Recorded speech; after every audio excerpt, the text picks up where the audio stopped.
Teman semuanya ya, kita barusan sudah selesai mengajukan pendaftaran PK kita, sudah diproses, tinggal kita ambil aktanya, tapi semua persyaratan sudah kita penuhi, ya kan? Seperti kita tahu, tentunya persyaratan PK ini kan tidak seperti yang lain, ada kekhususan di mana harus ada bukti-bukti yang kita harus ajukan. Nah, hari ini di hari ulang tahunnya Jessica ini persis ya. Kita nggak rencanakan loh sebenarnya. Sebenarnya itu kemarin ya, kemarin yang harus kita daftarkan, tapi karena suatu hal kita putuskan hari ini. Ternyata hari ini hari ulang tahun Jessica. Nah, peristiwa terjadi pada tahun 2016, itu 8 tahun yang lalu di pengadilan negeri ini. Itu mungkin Jessica sedikit agak tegang karena dia dulu datang ke sini selalu dengan baju putih ya, Jess ya. Dengan baju putih, dia bilang tadi saya waktu di mobil, dia bilang, waduh om gimana, ini 28 tahun yang lalu saya agak sedikit trauma juga lihat pengadilan katanya. Tapi saya bilang kan suasananya kan berbeda. Dulu kan Anda dalam posisi ditahan, hari ini dalam posisi sudah bebas. Nah, seperti yang saya katakan tadi, kita memang menghadapi suatu pergumulan serius sebenarnya tentang rencana PK ini. Karena apa? Karena faktanya kan Jessica kan sudah di luar, sudah tidak ditahan lagi. Sehingga secara badan, secara jasmani dia sudah bebas. Tetapi rupanya Jessica tetap mengatakan bahwa selama masih ada kesempatan yang diberikan oleh undang-undang atau hukum kepada saya untuk mengajukan PK, saya akan gunakan kesempatan itu, dia bilang. Nah, hari ini kita gunakan kesempatan itu karena ingin dia membuktikan dia tidak merasa melakukan perbuatan, tapi faktanya kan dia dihukum. Kami sebagai lawyer tetap menghormati apapun putusan hakim, kami hormati, tetapi karena ada hak untuk mengajukan PK, hak ini kita gunakan. Mudah-mudahan Mahkamah Agung nanti akan mempertimbangkannya dengan baik. Alasan PK kami ini ada beberapa hal. Pertama ada novum.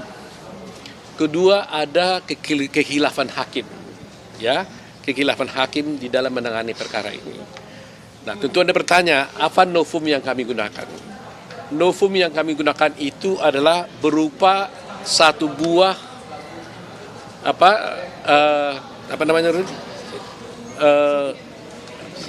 semacam flash disk ya. Satu buah flash disk berisi rekaman kejadian ketika terjadinya tuduhan pembunuhan terhadap Mirna, yaitu di Oliver, ya kan?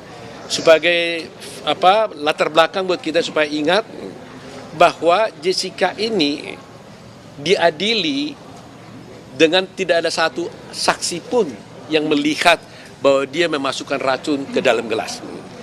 Satu orang saksi pun tidak ada. Tetapi pada waktu itu diputarlah CCTV yang ada di restoran Oliver. Nah, inilah menjadi dasar, jadi petunjuk bagi pengadilan untuk menghukum Jessica ini. Ya, jadi dasarnya itu. Kalau CCTV tidak ada, dia tidak akan bisa dihukum karena tidak ada saksi pun yang melihat. Pertanyaannya apa kaitannya dengan CCTV ini? Sejak semula di persidangan dulu pun kami sudah dengan tegas menolak CCTV ini diputar dengan alasan kami tidak melihat bukti bahwa dari mana sumber diambilnya CCTV ini. Tidak ada dokumen atau bukti yang mengatakan ini diambil dari dan dengan cara yang sah. Tidak diambil oleh penyidik, tidak diambil oleh pihak kepolisian, tapi muncul tiba-tiba CCTV ada di sana. Bahkan dekodernya tempat CCTV adanya, itu waktu kami minta diperiksa pun dalam keadaan kosong. Nah, atas dasar itu kami lihat ternyata pas suatu peristiwa ada suatu tayangan CCTV itu ada dimiliki oleh seorang bernama siapa bapaknya? Darmawan Salihin. Darmawan Salihin ini adalah ayahnya Mirna. Dia waktu itu di TV One ketika wawancara dengan Karni Elia, dia mengeluarkan CCTV ini. Dia mengatakan bahwa ini adalah CCTV yang ada di Oliver dan tidak pernah ditayangkan di persidangan. Dan ini disimpan sama dia. Artinya, berarti seluruh rangkaian CCTV itu sudah terpotong-potong. Tidak utuh lagi pasalnya. Kalau ada pokoknya rekaman dari jam 6 sampai jam 6, ada yang hilang di dalamnya. Nah, salah satu diantaranya adalah yang diambil oleh bapaknya, yang itu Darmawan Salihin. Dan kami beruntung dan terima kasih kepada TV One, Pak Karnelia, kami diberikan bukti ini secara resmi. Dan inilah yang kemudian kami analisa. Jadi pertama, tanpa melihat isinya pun sebenarnya kita sudah dapat simpulkan bahwa berarti rekaman CCTV yang diputar di TV Pengadilan itu sudah tidak lengkap lagi. Kalau sudah ada yang terambil secara tidak sah, berarti potensi yang lain pun sudah ada mungkin yang diambil.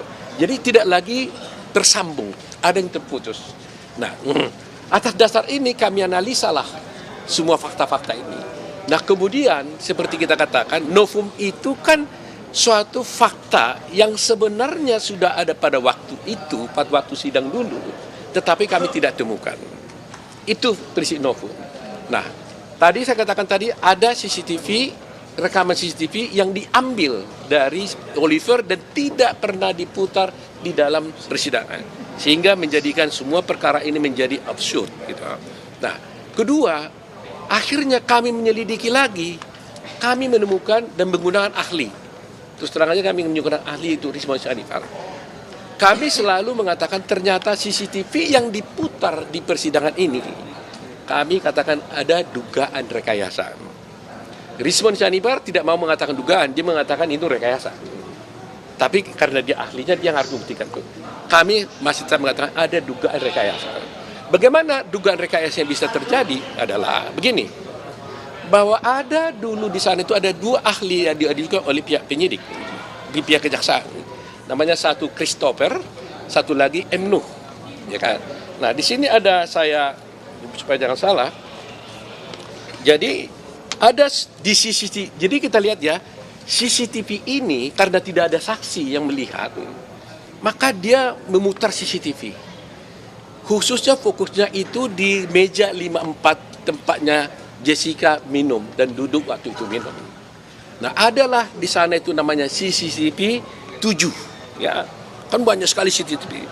Kita bicara dengan CCTV 7. Di bab Christopher mengatakan bahwa sebenarnya CCTV yang dia lihat itu adalah high definition.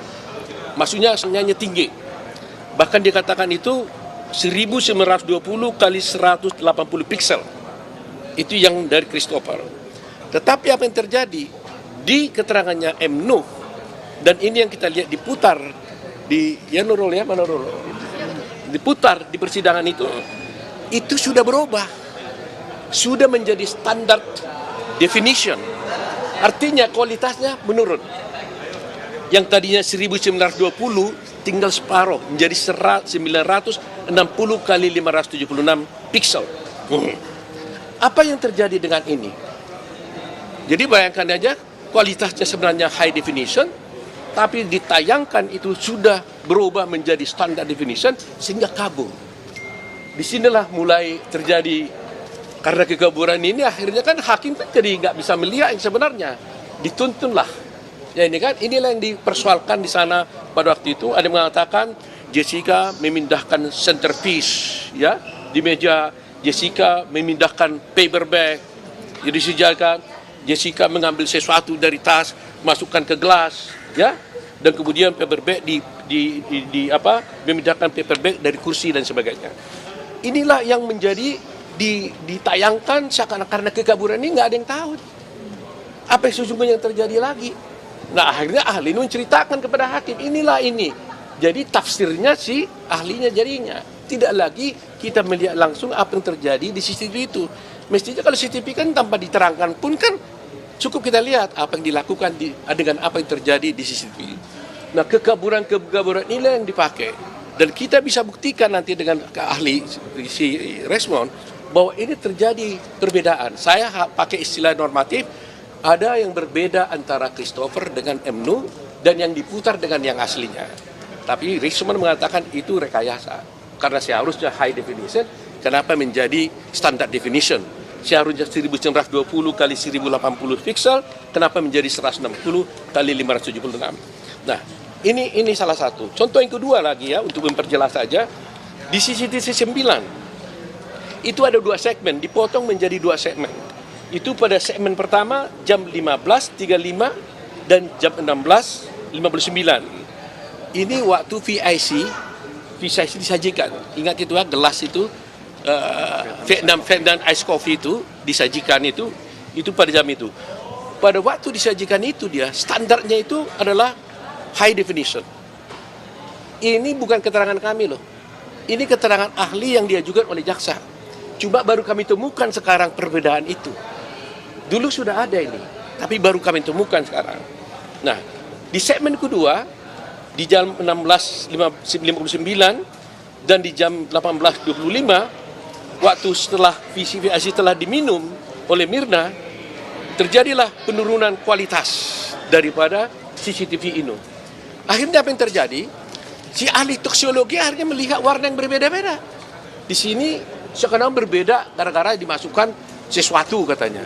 Padahal perbedaan warna ini bukan karena gelasnya yang berubah warna, tapi karena kualitas gambarnya yang berbeda. Ya, kalau Richmond mengatakan yang tadinya high definition diturunkan menjadi standard definition. Nah, kami masih mengatakan dugaan, tapi kalau Richmond mengatakan itu adalah penurunan kualitas resolusinya, ya kan? Jumlah yang seperti ini ada 37. Ada 37 gambar yang berubah. Ya, yang aslinya high definition kemudian berubah menjadi standard definition. Pixelnya juga semua berubah semua.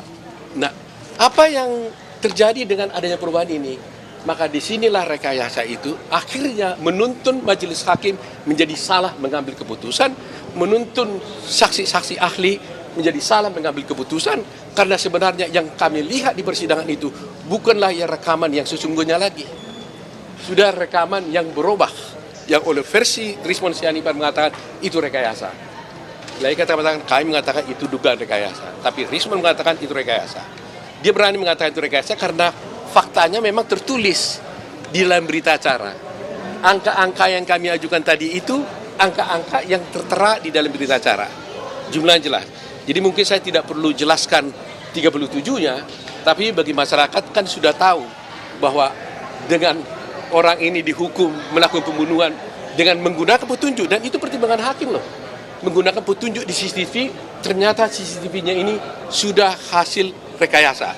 Kita bilang dugaan rekayasa, tapi menurut Richmond itu ada rekayasa. Makanya Richmond Sianipar akan kita ajukan menjadi ahli dalam persidangan untuk membuktikan kebenaran pendapatnya itu bahwa ini rekayasa. Ya, jadi itulah novum yang paling utama. Termasuk juga yang diambil si Darmawan Salihin ini menjadi pertanyaan, kenapa ini bisa ada di tangan Darmawan Salihin? Tentu jadi bertanya. Kita minta tadi asal usulnya CCTV dari mana? Nggak ada yang bisa menunjukkan, saksi pun nggak ada. Tapi pertanyaan kita, kenapa itu ada di tangan Darmawan Salihin? Padahal isi CCTV yang ada di Oliver. Kalau itu diambil oleh penyidik, kenapa bisa di tangan Darmawan Salihin? Dan itu pengakuan dari Darmawan Salihin yang ada dalam rekaman pembicaraan wawancara antara Darmawan Salihin dengan Karni Ilyas. Dan itu fakta yang ditonjolkan. Ya, memang selalu begitu kan. Mungkin Tuhan memberikan jalan kepada Jessica. Kok tiba-tiba dia keluarkan? Kalaulah dulu itu dikeluarkannya, bahwa memang itu sudah terpotong-potong, pasti hakim membebaskan Jessica. Pasti. Kalau dia bilang, Pak, itu nggak asli lagi karena buktinya ada di tangan saya, itu nggak asli lagi dan tidak lagi kronologisnya sama. Jadi kalau satu peristiwa terpotong-potong, puzzle-nya hilang kan? Nah, Richmond juga nanti akan menjelaskan bahwa ada satu jam tertentu ketika siapa yang menyiapkan makan minuman Agustinus dan yang buat itu Rangga. Ya, di situ di proses Rangga membuat kopi itu ada terhilang juga beberapa CCTV-nya. Jadi ada peristiwa-peristiwa sebenarnya yang ada, tapi oleh Richmond mengatakan ini hilang nih, gitu, terhilang dia. Kenapa? Kalaulah itu muncul, mungkin kita tahu apa yang sesungguhnya terjadi. Apakah memang kopi itu waktu di baristernya sudah ada suatu racun? Apakah di Agus Riono? Tapi dengan hilangnya peristiwa ini menjadi cukup dugaan buat kita untuk membuktikan bahwa bukan Jessica yang melakukannya. Jadi ini salah satu. Tapi peristiwa ini ada 37. Saya tidak mungkin perlu jelaskan di sini 37-nya.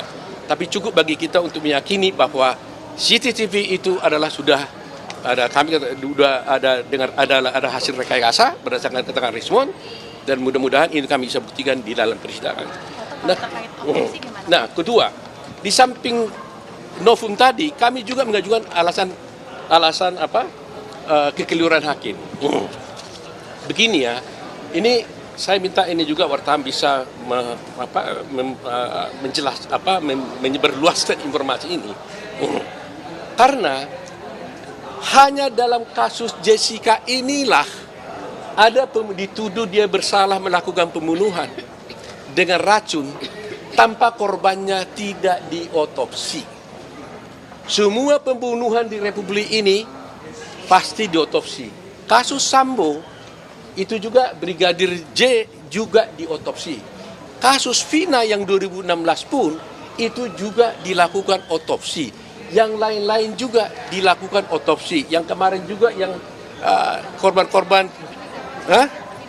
ya Vina dan juga yang penjual goreng dan sebagainya, semuanya diotopsi. Pertanyaan saya, kenapa hanya satu-satunya Jessica dihukum tanpa otopsi? Adil nggak ini? Adil nggak? Kenapa? Nah, oleh karena itulah saya sebagai pengajar, saya mengajar kepada mahasiswa saya. Setiap mahasiswa saya bertanya, apakah otopsi mutlak diperlukan terhadap pembuktian seseorang mayat seseorang yang mati di luar sakit, tapi mati tiba-tiba apalagi dengan racun, apakah diperlukan otopsi? Saya selalu katakan mutlak diotopsi. Dan tanpa otopsi tidak ada case, no case ya, without otopsi. Karena otopsi itu dipakai untuk alat untuk pembuktian di pengadilan, ya kan? Nah, oleh karena itu sampai sekarang Mahkamah Agung kami sudah meminta berkali-kali di dalam memori kami hendaknya membuat suatu keputusan. Apakah memang otopsi itu mutlak diperlukan? Apakah otopsi ini boleh tanpa diotopsi bisa dinyatakan dia mati karena racun? Dan diketahui pula lagi matinya karena sianida. Ini buat kita mungkin biasa, tapi bagi hukum, bagi keadilan ini sangat penting. Jadi karena ini tidak dipertimbangkan oleh hakim di dalam pertimbangannya, kami menganggap ini hal yang baru. Kami menuntut untuk memintalah appeal lah ya kepada Mahkamah Agung, buatlah putusan. Kalau hakim Mahkamah Agung mengatakan nggak apa-apa tanpa otopsi bisa dinyatakan dia mati karena racun, itulah putusan hakim. Ya kan? Walaupun kalau memang harus dengan otopsi, bebaskanlah Jessica. Karena dia tidak pernah, korbannya tidak pernah diotopsi. Bayangkan orang mati tiba-tiba di sana. Lantas hakim mengatakan dia itu mati karena racun dan dia tahu pula itu adalah racunnya sianida tanpa diotopsi. Bagaimana ini bisa terjadi? Nah, ini salah satu yang kami perjuangkan. Kedua, juga kami punya bukti dan mudah-mudahan kami bisa diizinkan membuka di persidangan. Itu jumlah kopi sisanya kopi yang ada dicek di Mabes Polri itu sesungguhnya itu tidak cocok lagi dengan aslinya. Kami ada hitungan-hitungannya dan kami sudah membeli gelas yang sama dengan itu dan kami akan bisa buktikan nanti bahwa itu adalah melebihi. Jadi kalau dicek kembali sisa itu tidak mungkin seperti itu. Ya, dan itu kita menjadi alasan kita untuk PK. Nah, ketiga yang paling sangat penting adalah ketika Jessica dituduh melakukan pembunuhan, Mirna dibawa ke rumah sakit. Kemudian dokter memeriksa cairan di lambungnya 70 menit setelah Mirna meninggal. Ya kan, setelah Mirna meninggal, ternyata hasilnya adalah negatif sianida. tidak ada sianida di lambungnya 70 menit setelah dia meninggal. Ya. Tapi coba bayangkan, berarti kan negatif sianidanya. 3 hari kemudian, setelah diformalin, bahkan akan mau dikubur lagi nanti Mirnanya, diperiksa kembali lambungnya, dinyatakan ternyata ada sianida 0,2 miligram. Pertanyaannya, mungkin nggak dari tiada menjadi ada? Orangnya udah mati. Kalau orangnya sudah mati, maka dari adanya, kalau ada tadinya di sana sianida, bisa hilang karena sudah mati, karena waktu. Tapi kalau umpamanya dia sudah mati, di sini adalah sianidanya tidak ada, diperiksa 70 menit, 3 hari kemudian kok ada, itu dari mana jalannya? Bagaimana bisa dari tiada menjadi ada? Nah, inilah yang gak pernah dijawab oleh Mahkamah Agung. Jadi kami meminta Mahkamah Agung, tolong jelaskan apa pendapat Mahkamah Agung tentang ini. Apakah Mahkamah Agung percaya bahwa orang sudah mati bisa bertambah cairan di tubuhnya dari luar? Atau dari mana? Bisa dijelaskan. Karena di dalamnya waktu 70 menit tidak ada sianida itu. Kok tiba-tiba 3 hari kemudian jadi ada? Dari mana? Nah, itulah yang ingin kami jelaskan. Jadi masih banyak ya yang dulunya sudah ada, tapi kami tidak mengajukan ini karena tidak dipertimbangkan. Dari kalimat kuncinya adalah semua ahli yang kami ajukan dalam persidangan dulu, baik yang dari Melbourne, baik dari Sydney, baik dari Indonesia, baik dari Gold Coast ya, si Beng Beng Ong ya, itu satu pun tidak pernah dipertimbangkan. Nggak pernah pertimbangan. Seharusnya putusan yang benar haruslah memberikan pertimbangan yang cukup. Kalau dipertimbangkan, dia tolak kesaksian itu haknya Mahkamah Agung. Saya tidak setuju dengan ini katanya. Tapi ini nggak pernah dipertimbangkan. Yang dipertimbangkan hanyalah dakwaan daripada jaksa. Nah, ini adalah suatu kesalahan. Kalau begitu, apa gunanya kami ajukan ahli-ahli itu? Seharusnya kalau Pak Hakim tidak setuju, dia bilang kami nggak setuju dengan pendapat ini. Tapi jangan diabaikan begitu saja gitu. Nah, itulah mungkin alasan-alasan utama kami ya, nanti mungkin kami bisa jelaskan lebih dalam lagi. Tapi tujuan kami di sini adalah bahwa selalu mencari keadilan. Ya. Jadi kami di sini sebagai lawyer memberikan akses to justice ya, akses kepada Jessica untuk mendapatkan keadilan, dan itu adalah tugas kami. Ya, terima kasih kawan-kawan semuanya ya. Ada pertanyaan?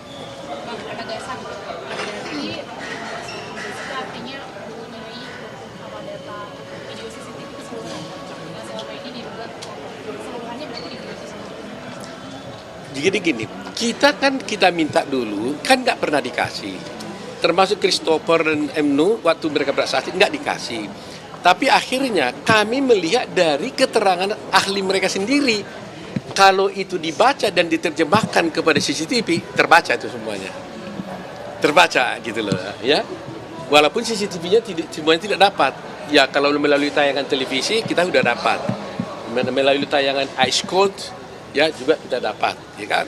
Tetapi kan karena kami tidak dapat, kami menerjemahkan semua CCTV itu dari berita acara yang diterangkan oleh Emnu dan juga oleh Christopher. Betul. Ya. Anda mungkin yang tahu lah soal itu ya. Kita nggak dalam posisi untuk mengatakan siapa yang melakukan rekayasa, tapi yang pasti kami menduga itu rekayasa, ahli kami mengatakan itu bukan dugaan tapi itu udah rekayasa. Versinya respons Yani Pak. Gitu.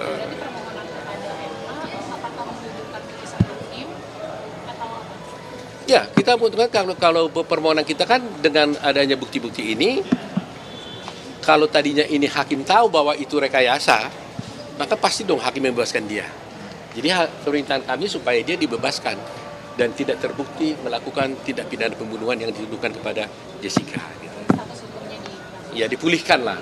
Seperti saya katakan, walaupun Jessica udah di luar, tapi kan harus dipulihkan kan harkat martabat dia kan sebagai warga negara biasa. Coba bayangkan 28 tahun dia dulu umurnya, sekarang sudah 36 tahun, hilang 8 tahun di penjara. Dan kalau tidak ada PB, bayangkan aja 20 tahun hilang masa depannya dia. mengerikan juga kan. Untuk penegasan berarti kalau tadi dikatakan tidak ada otopsi seharusnya batal demi hukum gitu. Ya, kalau tidak ada otopsi, tidak ada kasus ini. Bahkan Krishnamurti sendiri juga mengatakan, kita bisa nonton di film Ice Cold itu, dia bilang no autopsy, no case. Dan saya, ketika saya pergi juga pada ahli di luar Melbourne, semua ahli saya yang di Melbourne sini mengatakan itu, saya pergi ke Singapura juga, mereka mengatakan kalau tidak ada otopsi itu tidak ada kasus, tidak ada case. Sehingga dia bilang kenapa ini menjadi kasus, otopsinya nggak ada. Dan kita bisa lihat kan, Sambo diotopsi, Vina diotopsi, yang lain-lain juga diotopsi gitu. Jessica, kemarin kamu